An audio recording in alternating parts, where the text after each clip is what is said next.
ভারতীয় সঙ্গীতের জগতে আরও একটা খারাপ খবর।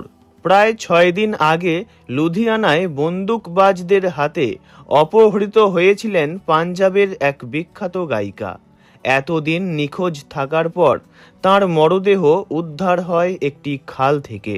পাঞ্জাবি গায়িকা ইন্দার কর, যিনি জসিন্দার কর নামেও পরিচিত ছিলেন, লুধিয়ানার নীলো খাল থেকে তাঁর মরদেহ উদ্ধার করা হয়।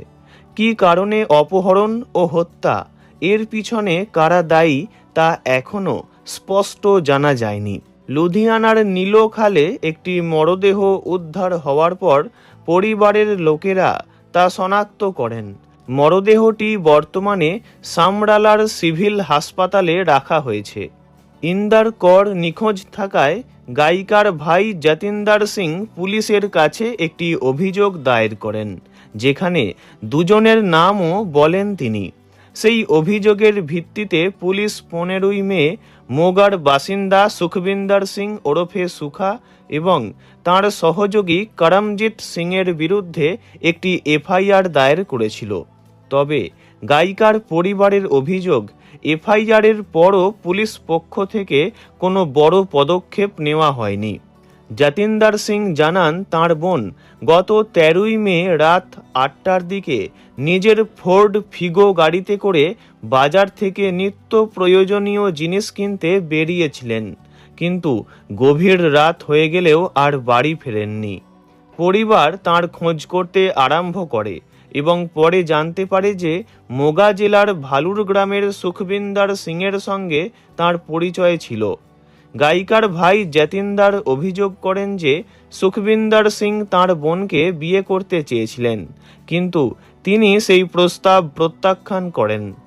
তিনি দাবি করেন যে ক্ষোভের বশে অভিযুক্ত ও তাঁর সহযোগীরা তাঁকে বন্দুক দেখিয়ে অপহরণ করে এবং পরে হত্যা করে।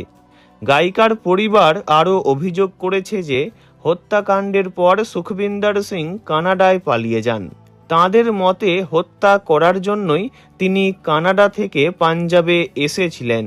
সেখানকার থানার এসএইচও বলবীর সিং জানান, সকাল 11টার দিকে নীলু খালে একটি মরদেহ পাওয়া গেছে বলে পুলিশ প্রথমে খবর পায়।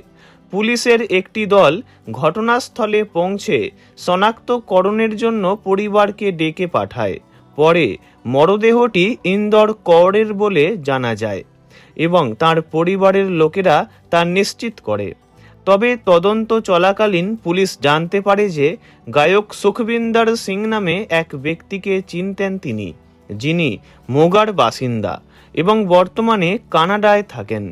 পুলিশ ইতিমধ্যেই এই হত্যাকাণ্ডের তদন্ত আরম্ভ করেছে এবং অভিযোগের ভিত্তিতে অপহরণ ও জোরপূর্বক বিয়ের চাপের সঙ্গে সম্পর্কিত সব দিক খতিয়ে দেখছে। ভিডিওটি এইটুকুই। বিনোদন জগতের সব রকম খবরাখবর জানতে চ্যানেলটি অবশ্যই সাবস্ক্রাইব করবেন। ধন্যবাদ।